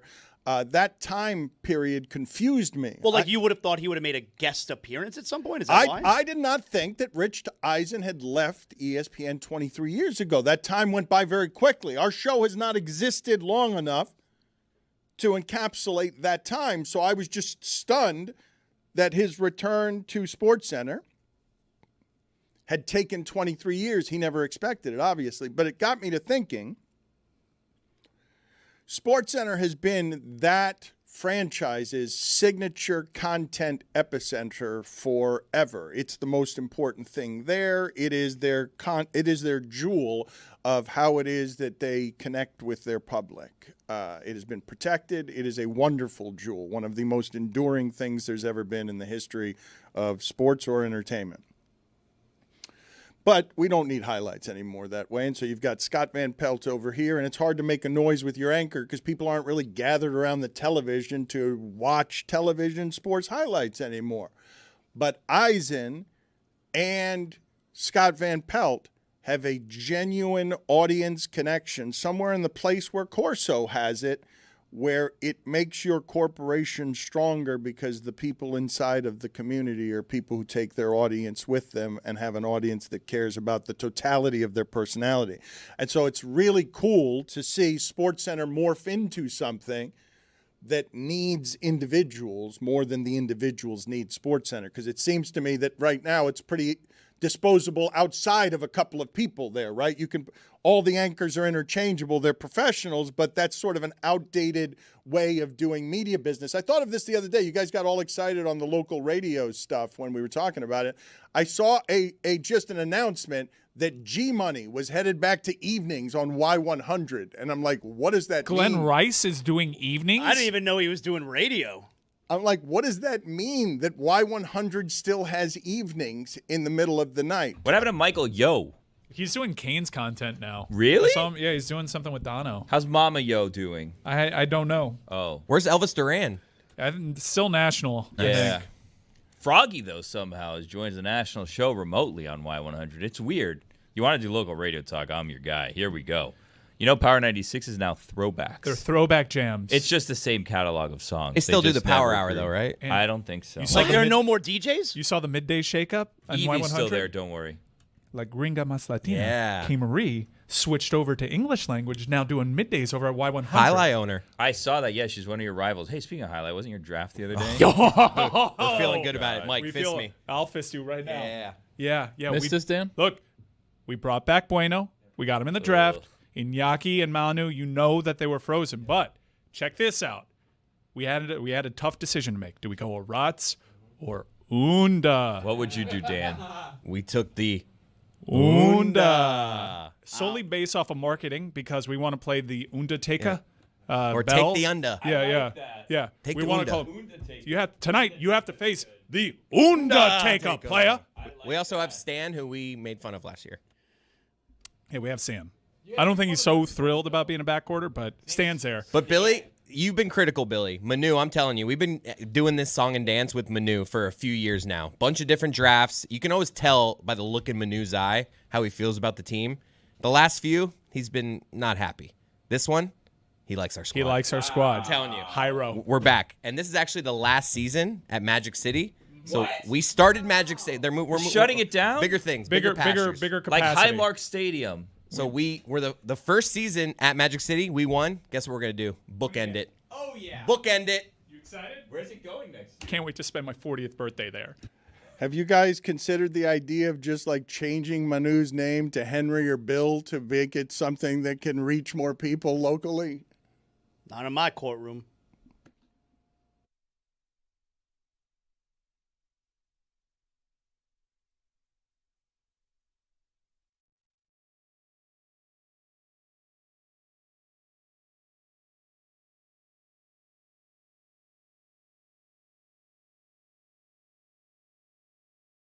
Because why? Survival of the fittest, Dan. You have to change with the times. You have to roll with a changing environment, roll with a changing industry, and that's what you decided to do. That's what Stephen A. decided to do. And for Woj, for guys like him, the game has changed slightly, where he went out and he sought reports, and he wanted to be the reporter. And you know what? If now he has morphed into a mouthpiece for the Blazers, I'm okay with it. I am good with it. I don't Survival care. of the fattest. Everyone is selling out to make a buck. What a terrible timing. It by was you. great. Like that joke. Hey, just give it up. You all want to be journalists. You're not journalists anymore. None of you. Not a one of you. Sorry. You didn't even hear the joke. You Oh, said I did. Survival of the fattest. It was great. It just could have been done after Stugotz stopped talking, Dad. Right. Yeah. But I'm okay. I'm okay You're with splitting it. hairs. Right. Okay. You adapt, you roll with things, man. That's it. You know, Dan, you started off, if you're a driver, you drove a yellow cab and you were loyal to the yellow cab. You know what? But the game has changed to Uber, to Lyft, to private driving. And you know what? You have to ditch the yellow cab and you have to drive an Uber. Why? Because you'll make more money. Why? Because more people are taking Uber than the dirty yellow cabs. That's why. That's what you do. No one cares about journalism. You know what they care about? Laughing, being entertained. And you do a great job of that. And Stephen A. Smith does a great job of that. No one cares about journalism. People care about smiling. That's it. You know, this morning I found myself while I was driving Claire to school. I told her, you ask a lot of questions. You should be a journalist. And now here in this conversation, I just, don't be a journalist. Like, exactly. do something else. It's over. Sad. You're going to let Stugotz parent your daughter. You think that's a good idea? You think journalism is a good occupation to choose now? No, I would not. Listen, not only is it not a good occupation to choose, I have looked around Miami and realized we're the only ones providing the jobs we're presently providing. I heard local TV reporters are making $45,000 a year. Huh. I couldn't believe that. That's how bad local television is struggling. That's the place that has arrived. And I told Chris Cody not to get into this business at all because it's terrible. But Stephen A. Smith is making more money than he's ever made in his entire life. He has more power. He has more of everything than he's ever had in his entire life. You want him to give that up because of journalism? Like, get out of here. I believe you can do both. You're being very How? You're being very absolute about this. First of all, he does.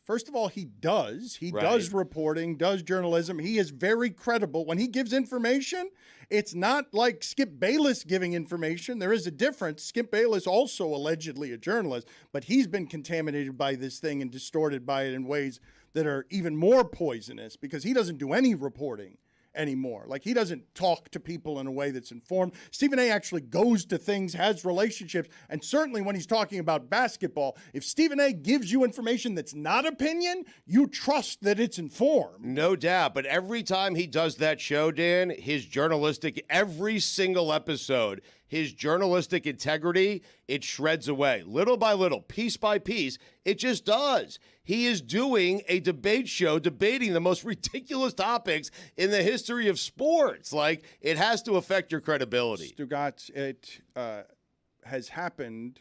And you sitting next to me does not help. I mean, or my dad or Cody, because I Which said Cody? to myself, generations of Codys, because I did say to myself, this is one of the things I find funny about Stephen A. and thinking that he and I do the same thing. Because once I got to PTI and it was argument television, I said I'd like to try to do it differently. But I guess that sounds highfalutin. I don't want to do debate shows. The knuckleball is dead. The knuckleball.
Mark your calendars. Monday, August 25th, the Suey Awards return, presented by Miller Lite. It's the only award show where bad takes win big and the winners make no sense whatsoever.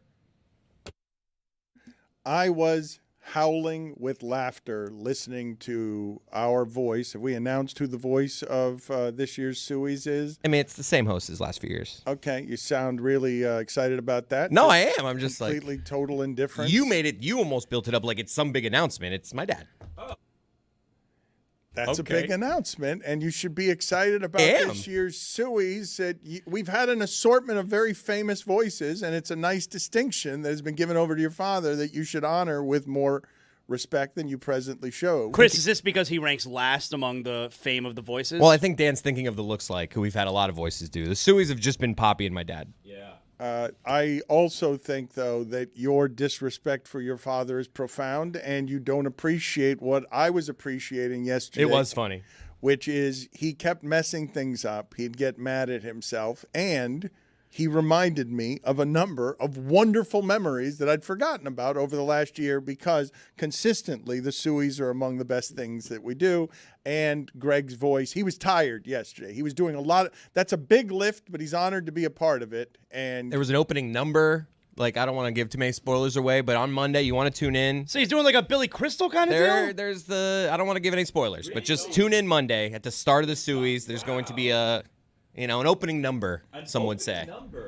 Just to close a loop here on a couple of things we've been talking about both locally and nationally, Taylor Twellman says that when contacted by The Athletic, a League Cup spokesperson has confirmed what it is that Zaslow already reported. The Inter Miami head coach was located in a space designated according to tournament regulations. Cell phone communications are not prohibited per League Cup regulations in this instance. It's so stupid. I mean, think about this, all right? The referee can throw the manager out. But no, he's not really throwing the manager out. The referee is telling the manager, you now have to sit in the front row with a cell phone. That's literally what the red card means. Well, the story's been confirmed. It was broken originally here by Zaslow, and congratulations, Zaslow. Taylor Twellman is chasing you on this story. That's the right. Athletic is chasing you on this story. Show some integrity. Mention me when you put your report in there, as heard first by Zaslow. Props to Zaslow. Please, let's go. Let's give credit in the proper places. Also, Mike Ryan, do we know if Cameron Ward has changed his name for commercial purposes? Because there's also a Carolina Hurricane named Cam Ward, and he doesn't want any confusion there. There is. In fact, that Cam Ward, who played for a Hurricanes team, put out a funny video when Cameron Ward got drafted. So I do think that some of that is at play, yeah. But it's actually very, very much so the cliche. His mama called him Cameron. His mama made the request. Zaslow has vetoed his mama's request. I'm not unless he beats the Broncos week 1, and then he's going to call him Cameron. I'm no longer comfortable quoting, Eddie Murphy as one of the guys in the barbershop in Coming to America. That doesn't seem to be I gave you too much liberty there, and I think I need to take that back. Sounds like you're trying to file some kind of appeal, and I'm not going to hear it. Well, you're deciding over Cameron Ward's mama. Yeah. She's not here in this court. Look, the Cam Ward that played for the Hurricanes, legend, Stanley Cup winner. No one's confusing the two.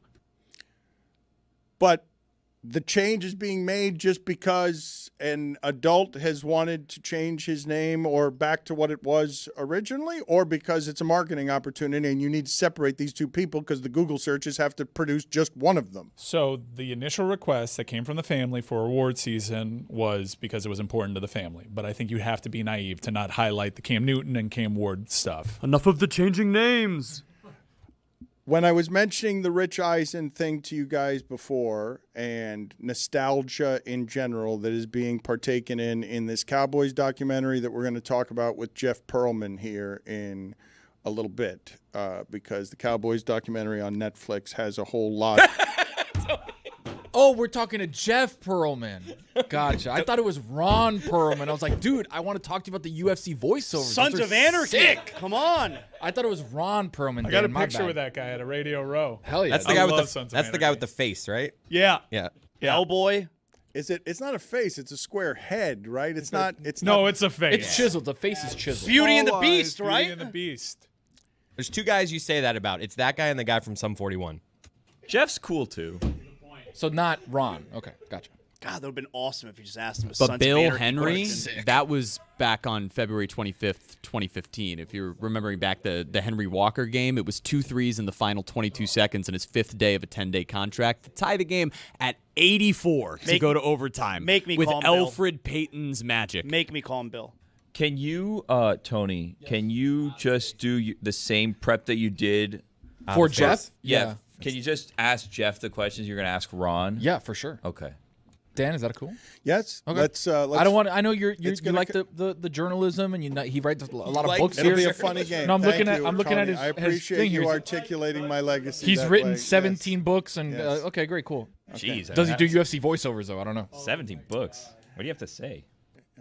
Tony, I will say that Jeff Pearlman is exciting to me, Ron Perlman would be much more exciting to the audience. His face is Does he look like a cat? I don't know. It's unlike any face in the history of Hollywood, I would say. There's a square footage in the face. It's not just small forehead, though. But look, the distinct look of Hellboy. I think that people think that Hellboy's face, I don't know how much time he spent in makeup. It must have been a great deal. But when you see Hellboy, you see that man's face, and it's because you see his character in his face because he's got an unusual head and face. It's an unbelievable amount of surface area, and there's no one else like it in Hollywood, right? I think Batista's head has a little bit of this. But he's bald, though, so he doesn't have the hair, right? I think Ron Perlman's hair also makes it square. Yeah, Batista's head's pretty round these days. I know, but so distinctive, I'm saying, that it's unlike any other person's. It's not even a movie star face anymore you're talking about. It's a movie star head. How much makeup do you think that required? Very Because little. You can I only see him. I don't see Hellboy. Looks like it's just a little sunburn. If you're him, you do the Randy Scott, right? Like, you just go to bed like that, and then you wake up the next day, just do some touch-ups. Like, we're not doing 14 hours of makeup again. hard. Like a full shower. I saw Colin Farrell did 14 hours a day for the Penguin. You're a movie star. Who wants to do that for 14 hours a day to totally distort the way that you look? I got a nap like this. Like, I'll come back tomorrow. We just touch up what we can, and we'll start from there. We're not doing this every day, 8 hours of makeup. That's insane. You mentioned Colin Farrell. Dan, I'm doing a rewatch of 2006's Miami Vice. Wow. Now, articles have been written about how this set was plagued by Michael Mann just being Michael Mann. It was plagued by its director. Jamie Foxx at one point, I have to remind myself constantly while watching the movie, Jamie Foxx is in this, right? That's because the headliner is Colin Farrell. Sub-headliner is Colin Farrell's hair. His hair is so good in this movie, and this is peaked, coked out Colin Farrell. It just oozes off. Oh, the best. Well, wait the a minute, coolest. though, but hold on a second. You Not can't alligator. you can't do that. Seems reckless. Time to throw away all journalistic credibility and get reckless. Here is something we like to call reckless speculation. You guys think it's a reckless accusation to accuse Colin Farrell of cocaine in the mid-2000s? Yeah. All right. Sure. Whatever you say, pal. He's copped to it. This hair is unbelievable. It makes up for a movie that makes no sense. Why would Michael Mann want to make Miami Vice look like crap and not have any Cubans in it? In fact, the only time that there are Cubans in it is when Sonny says, I'm a fiend for mojitos.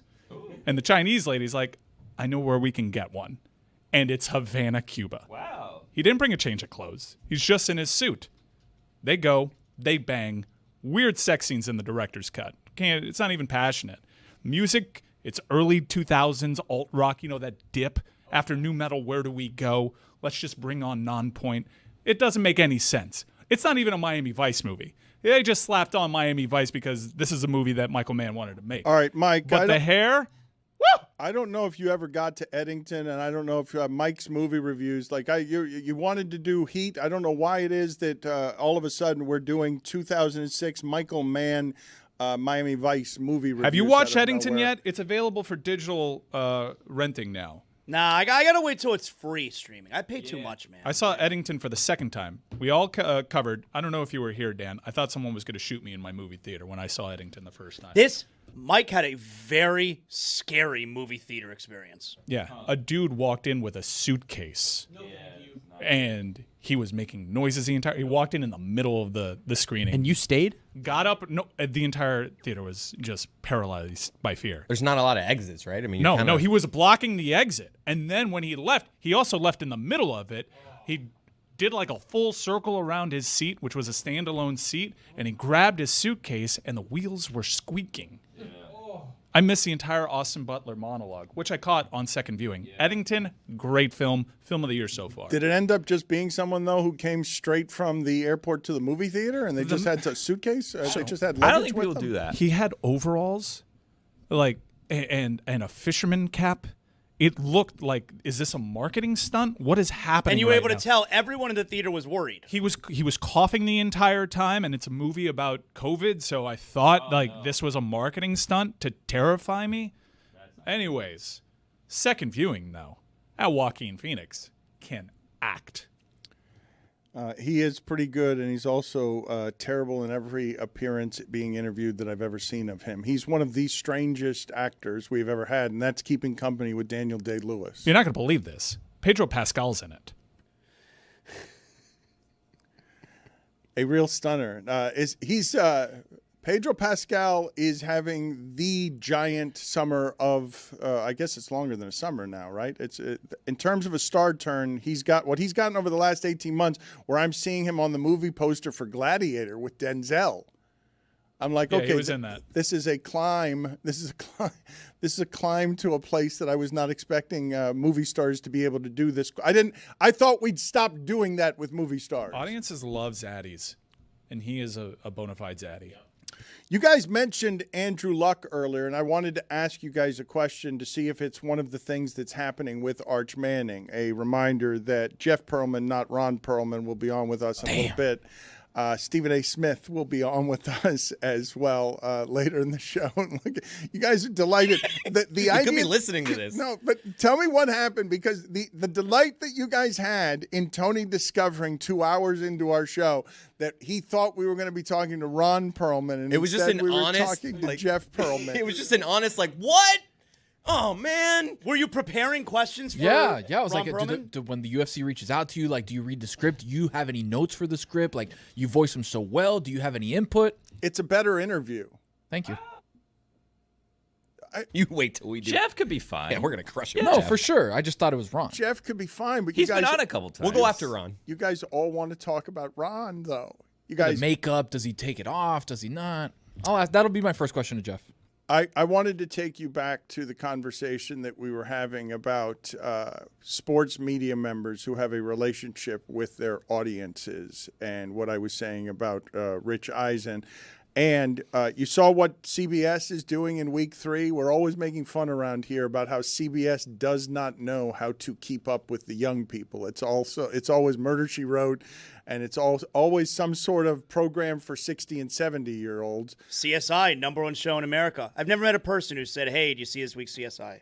No, Stan Van Gundy and my dad love it. My parents give me updates every Saturday and Sunday. They're watching Columbo. Like, this is absolutely a demo that works. But as CBS tries to get younger, because they've always had the oldest of the pregame shows, have you seen their week 3 idea, which is a good one?